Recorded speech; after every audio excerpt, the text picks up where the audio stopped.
لیکن وہ بات جو اصل کھڑی ہوئی تھی وہ تو آپ نے ختم ہی کر دی بات کھڑی ہوئی نہیں تھی، بیٹھ گئی اب. نہیں بیٹھی. کون سی بات؟ وہ جو پہلے کون سی بات؟ بدعت والے مسئلے والی. بدعت والے مسئلے پہ کیا بات کرنی ہے آپ نے؟ میں یہ کہنا چاہ رہا تھا کہ رسول اکرم صلی اللہ علیہ وسلم نے فرمایا کہ من احدث فی امرنا ھذا ما لیس منہ فہو رد. وہ بات ہی مردود ہے جو رسول اکرم صلی اللہ علیہ وسلم کے فرمان سے ثابت نہیں ہے. یہ مثالیں دینا کہ جی حرم کے باہر جوس سینٹر کھلے ہوئے تو وہ انہوں نے جوس سینٹر کوئی ثواب کے لیے کھولے ہوئے کہ ہمیں جنت حضرت میں نے جوس سینٹر دیکھیے ڈاکٹر صاحب آپ کی طرف آ رہا ہوں، آپ نہیں بولنے دوں میں آپ کو پورا غلط لفظ منسوخ آپ نہیں بولنے آپ کی طرف پورا آ رہا ہوں، پھر آپ یہ تو غلط آپ بات کو پورا وقت دے رہا ہوں. میں پھر اسی وقت دوں گا. پہلے غازی صاحب کو بولیں. ٹھیک سینٹر کا تو ڈاکٹر صاحب میں آپ کو دے رہا ہوں. قاری صاحب آپ بولیے. ڈاکٹر صاحب میں آپ کی طرف آ رہا ہوں. میں آپ کی طرف آ رہا ہوں. ڈاکٹر صاحب میں آپ کی طرف. قاری صاحب کے دروازے جی میں آپ کی طرف آ رہا ہوں، پھر آپ ایکسپلین کر دیجیے. جوس سینٹر میں نے غلط بات منسوخ کر کے بولنا پڑے نہیں، گا. میں آپ کی طرف آ رہا ہوں، پھر آپ کلیئر کر دیجیے. پھر آپ کلیئر کر دیجیے. آپ کی ساری بات غلط تھی. میں قاری چپ کر کے صاحب سنتا آپ ادھر گفتگو کریں. آپ ادھر گفتگو یہ غلط مجموعہ قاری صاحب آپ ادھر نہیں، گفتگو یہ کریں. طریقہ غلط ہے نا. ان کو وقت مل جائے گا. غلط ہیں آپ. یہ طریقہ ہی غلط. اب ہم قاری صاحب مجموعہ اغلاط آپ ہیں، ادھر گفتگو کریں. آپ مجموعہ فسادات ہیں. قاری صاحب آپ مجموعہ بالکل میں بھی ادھار نہیں رکھتا. لائف کالر کی طرف پڑھتے ہیں. میں نہیں ہوں لیکن میں ادھار نہیں رکھتا. 200 سال کی بدعت ہے. آپ جی السلام علیکم. 200 سال کی بدعت ہے. اوپر ہے WhatsApp کے سوالات کی طرف پڑھتے ہیں. پورا کا پورا بدعتی ہے. اس سے اوپر آپ کا ہے ہی نہیں کوئی رفع. بسم اللہ. واٹس ایپ کے سوالات کی طرف پڑھتے ہیں قاری صاحب. میں کچھ عرصے سے ایک جگہ پر فیول فلنگ کا کام کرتا ہوں. اب مجھے معلوم ہوا یہاں مالکوں کی طرف سے پیمانے میں کمی کی ہوئی ہے. تب سے میں بڑا ہی پریشان ہوں. کیا آواز صحیح نہیں آ رہی ہے، پلیز اس کو کلیئر کر دیں. اور آیا میں جو روزی سوال ان کا یہ ہے کہ میں کسی فیول پمپ پہ کام کرتا ہوں. کچھ عرصے بعد پتہ چلا انہوں نے میٹر میں تبدیلی کی ہوئی ہے، پیٹرول کم جاتا ہے. یہ ہے ویل للمطففین. سوال پوچھیے، جواب دیجیے. جی امان صاحب آپ ہی دیکھیں یہ بات تو بالکل واضح ہے کہ اگر کوئی ناپ تول میں ذرہ برابر بھی کمی کرتا ہے اس کے لیے قیامت میں بہت بڑا حساب ہے. آپ دیکھیں نا، اگر ایک مثلا ملی لیٹر میں بھی کمی کرتا ہے، ٹھیک ہے، تو یہ دن میں کتنے لیٹر کم کر دیتا ہے اور سال میں کتنے لیٹر کم کرتا ہے. قیامت میں یہ کیسے دے گا مجھے نہیں معلوم. جتنے لوگ بھی کوئی ملاوٹ کرتے ہیں، کوئی وزن میں کمی بیشی کرتے ہیں، قرآن مجید میں آئے ویل ہے، واہ ہے ان لوگوں کے لیے. تو یہ جو نوکری کر رہا ہے یہ اس کی ذمہ داری نہیں تھی. اب چھوڑ دے. اچھا اب چھوڑ دے. اس کو اگر پتہ چلا ہے تو یہ کام نہ کرے اور آگے نکل جائے، لیکن اطمینان کر لے کہ ایسا ہو بھی رہا ہے کہ نہیں. ٹھیک ہے. لائف کالر موجود ہیں. السلام علیکم. ہیلو السلام علیکم. وعلیکم السلام. جی کون صاحب کہاں سے بات کر رہے ہیں؟ سر میں کراچی سے بات کر رہا ہوں، شہریار احمد. جی شہریار صاحب فرمائیے کیا سوال ہے؟ میرا سوال یہ ہے کہ ہم جو روزہ کھولتے ہیں وہ کھولتے ہیں اپنی موبائل اپلیکیشن میں ٹائم ہمارے آ رہا ہوتا ہے اس کے حساب سے. جی لیکن جو امام صاحب باہر اذان دیتے ہیں وہ 1 سے 1.5 منٹ کے بعد دیتے ہیں. تو کیا ہم اذان سن کے روزہ کھولیں یا اپنی موبائل اپلیکیشن میں ٹائم ہو گیا اس کے مطابق روزہ کھولیں؟ ٹھیک ہے. ایک اور سوال، ایک اور کالر موجود ہیں. السلام علیکم. وہ بھی ایسے چلا جاتا ہے. تو دوبارہ سوال پورا دوبارہ ریپیٹ کریے گا پلیز. سوال اپنا پورا دوبارہ ریپیٹ کریے گا. سر میرا سوال یہ ہے کہ میرا کاروبار جو ہے نا خود کروں نا اپنا کاروبار تو وہ ٹھیک سے چلتا نہیں ہے. اپنا کاروبار نہیں چلتا. ٹھیک ہے. کسی دوسرے کے ساتھ کروں تو سسٹم چلتا رہتا ہے، لیکن وہ دوست جیسے کاروبار ہونا چاہیے ویسے نہیں ہوتا، وہ ایک مزدوری ہوتی ہے بس. ٹھیک ہے. علماء کرام سے جانتے ہیں. مفتی صاحب آپ سے سب سے پہلا سوال، جو اپلیکیشن کے اوپر وہ ٹائم دیکھتے ہیں. دیکھیے اس میں معیار وقت ہے، جو وقت ہے اس کی تسلی کر لینی چاہیے. وقت جب پورا ہو گیا تو آپ روزہ کھول سکتے ہیں، چاہے مسجد کی نماز وہ احتیاطاً 1-2 منٹ بعد کر رہے ہیں آپ وہ روزہ کھول سکتے ہیں، لیکن اس میں احتیاط ضرور کرنی چاہیے. 1-2 جگہ سے وقت مکمل ہونے کا یا وقت ہو جانے کا تسلی کر لینی چاہیے. ٹھیک ہے. اچھا ڈاکٹر جمیل راٹھوڑ صاحب آپ سے جو دوسرا سوال جو پوچھا ہے انہوں نے کاروبار کے حوالے سے، کہ کاروبار خود کرتے ہیں تو وہ چلتا نہیں ہے، کسی اور کا کاروبار میں اگر شامل ہو جاتے ہیں تو وہ چل جاتا ہے، اس میں کوئی بندش ہے، کوئی مسئلہ ہے؟ دیکھیے میں آپ سے عرض کروں کہ نظر بالکل حق ہے، باقی بندش کا تعلق جادو سے ہے. تو اللہ تبارک و تعالی جل وعلا سے دعا مانگے، قرآن کی کثرت کے ساتھ تلاوت کریں. وما من دابۃ فی الارض الا علی اللہ رزقها ویعلم مستقرها 12واں پارہ اس کی پہلی آیت پڑھیں اور کثرت کے ساتھ پڑھیں، اول و آخر درود پڑھیں اور اللہ پر یقین کامل رکھیں کہ اللہ ہی مسبب الاسباب ہے، وہی قادر مطلق ہے، اس کی مرضی کے بغیر کچھ نہیں ہو سکتا کہ اللہ نے دوسرے کے ساتھ آپ کی نصیب رکھا ہو. لہٰذا اوہام پرستی کا اور سپرسٹیشنز کا شکار نہیں ہونا چاہیے. اللہ کی ذات پہ کامل یقین رکھیں اور یقین کر کے اللہ کے نام سے کام آغاز کریں, چل پڑے گا انشاءاللہ. ٹھیک ہے, لائیو کالر موجود ہیں. السلام علیکم. وعلیکم السلام, میں سید اشتیاق حسین بات کر رہا ہوں اسلام آباد سے. جی, میرا دونوں علماء جو فقہ حنفیہ اور فقہ جعفریہ دونوں سے ہے جی کہ جو شرعی عذر کیا ہے ان خواتین کا جو سر پہ دوپٹہ نہیں کرتی, بس رہنمائی کیجیے پلیز.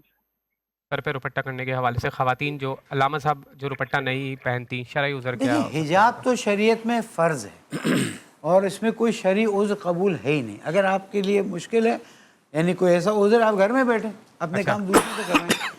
پردے کے بغیر, حجاب کے بغیر خاتون کا باہر نکلنا شریعت میں جائز نہیں ہے. حضور اکرم صلی اللہ علیہ وآلہ وسلم نے فرمایا ہے دیوسن دیوسن. اب اس کا ترجمہ میں کیا کروں کہ جن کے گھر کی خواتین پتلے کپڑے پہن کر نکلتی ہیں, میں کہوں یہ جو انڈسٹری والے پتلے کپڑے بنا رہے ہیں وہ بھی گناہ گار ہیں اور یہ بھی گناہ گار ہیں, اور اس میں قطعاً حجاب میں کسی قسم کی کوئی چھوٹ نہیں ہے. بہت خوب مفتی صاحب, میرے خیال سے یہی اوپینین ہوگا آپ کا بھی. ٹھیک ہے, لائیو کالر موجود ہیں. السلام علیکم.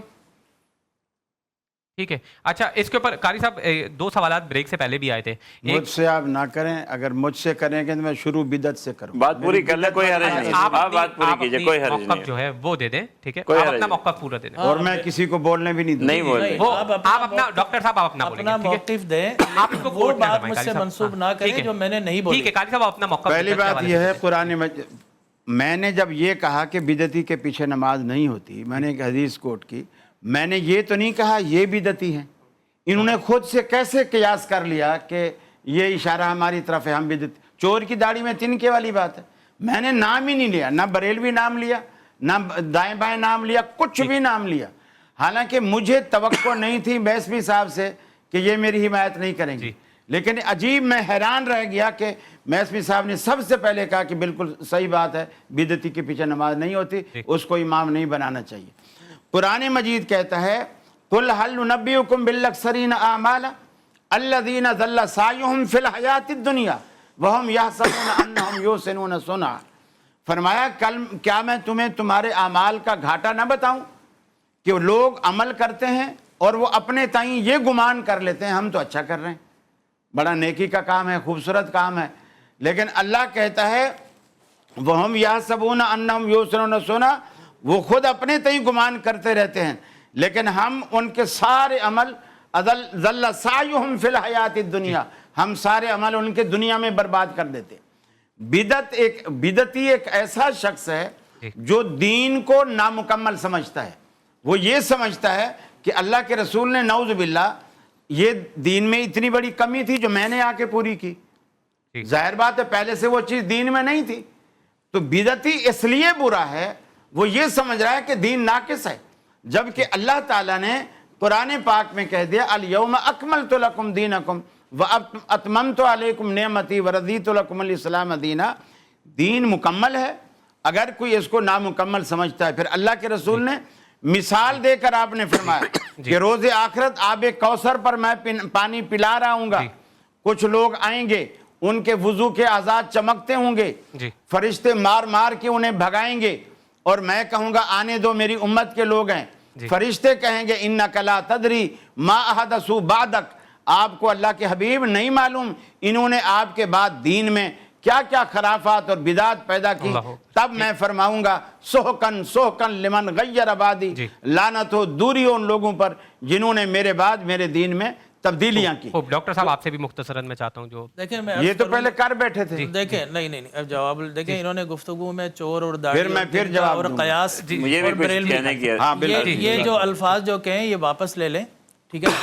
پہلی بات تو یہ ہے کہ ہر نیا عقیدہ بدعت ہے, ٹھیک ہے نا. نئے عمل تو قیامت تک جاری و ساری ہے. ادھر بیٹھے ہوئے یہ بھی نیا عمل ہے, یہ رسول اللہ کے زمانے میں نہیں تھا. اپنی بات کو انہوں نے خود اپنے اوپر لے لیا. حضور کے زمانے میں ایسا کوئی عمل نہیں تھا کہ میڈیا اور اس پر جا کر آپ ٹاک شو کریں گے اور یہ کریں گے اور وہ کریں گے. یہ بھی بدعت اور دین کا کام کر رہے ہیں, ٹھیک ہے نا. اسی طریقے سے قولا تقول لما تصف هذا حلال وهذا حرام لتفتروا علی اللہ الکذب, دین کے اندر جو حرام اور حلال کے فتوے دیتے ہیں لوگوں کے لیے، اللہ اور رسول کا اس سے کوئی تعلق نہیں، یہ منصب صرف اللہ کا ہے اور اس کے نبی کا ہے۔ اب اگر آپ یہ کہتے ہیں کہ حضور نے یہ بھی فرما علیکم بسنتی و سنت الخلفاء الراشدین المہدیین، کہ میری سنت کو پکڑو، میرے خلفائے راشدین کی سنت پکڑو۔ حضور اکرم صلی اللہ علیہ وسلم کے زمانے میں ثابت کرتے ہیں کہ قرآن کو ایک کتاب کی شکل دی گئی ہو، لیکن صحابہ کرام نے قرآن کو کتاب کی شکل دی۔ پھر اس کے بعد جناب پھر تراویح حضور کے زمانے میں تسلسل کے ساتھ ایک امام کے پیچھے نہیں ہوتی، 3 دن رسول اللہ نے پڑھی۔ یہ 3 دن پڑھتے ہیں نہیں، یہ تو سارے دن پڑھتے ہیں، اور 8 پڑھتے ہیں۔ 8 کہیں سے کسی حدیث سے ثابت نہیں ہے، یہ پڑھتے ہیں، بدعت ہے یہ، ٹھیک ہے نا۔ اسی طرح رسول اللہ سے انہوں نے کر لیا نا، اب سنتے جائیں مجھے۔ اسی طریقے سے انہوں نے حرم کے دروازے، کیا رسول اللہ نے اپنے والد کے نام پہ باب عبداللہ لکھا؟ کیا رسول اللہ صلی اللہ اور حرم جو ہے وہ عبادت کی جگہ ہے، یا اس لیے لکھا ہے کہ حرم کو عزت مل جائے، یا اس لیے لکھا ہے کہ ان کو عزت مل جائے؟ اسی طریقے سے باب فہد، کیا حضور نے، حضرت عمر نے، حضرت علی نے، حضرت عثمان نے، حضرت ابو بکر نے رکھے نام؟ نہیں رکھے، یہ رکھتے ہیں۔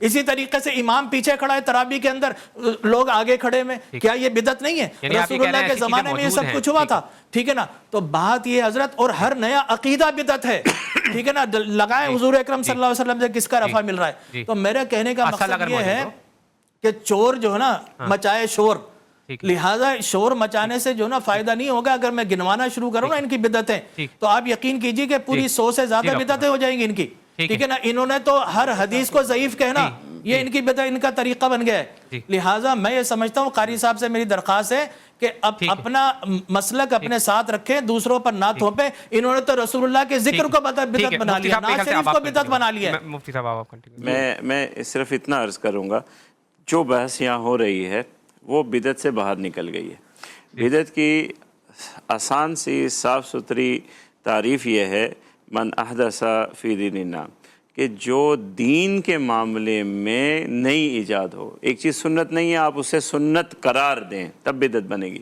ایک چیز عبادت نہیں ہے، آپ اسے عبادت کریں پھر وہ بدعت بنے گی۔ ایک تو یہ سب ہم اس بات پہ دوسری بات یہ ہے کہ اب ایک شخص آپ کے یہاں بدعتی ہے، اب آپ اسے عزت کرام نہ دیں۔ اس حد تک میں اتفاق کرتا ہوں کہ آپ اسے اپنی مسجد میں امام نہ بنائیں، عزت نہ دیں، نہ بنائیں، آپ اپنے آدمی کو امام بنائیں۔ لیکن اگر کہیں جماعت ہو رہی ہے اور ایک جو آپ اسے بدعتی سمجھتے ہیں وہ جماعت کروا رہا ہے، کیا آپ اس کے پیچھے نماز پڑھیں یا اپنی علیحدہ نماز کریں؟ ہمارے نزدیک نماز اس کے پیچھے مکروہ ضرور ہے، لیکن تنہا پڑھنے سے بہتر یہ ہے کہ وہیں جماعت کے ساتھ پڑھیں آپ، اس کے پیچھے نماز ہو جاتی ہے۔ کیونکہ جو کلمہ گو ہے، جب اس کی نماز صحیح ہے تو اس کے مقتدی کی نماز اس کے پیچھے ہو جائے گی۔ ہم یہاں سب اتحاد کے لیے بیٹھے ہیں، اگر ہم وہی پوائنٹ پہ آ جائیں کہ آپ کی نماز اس کے پیچھے نہیں، اس کی نماز اس کے پیچھے نہیں، اس کی حرم میں نہیں، اس کے فلانے کے پیچھے نہیں، تو ہم یہ کیا درس دے رہے ہیں؟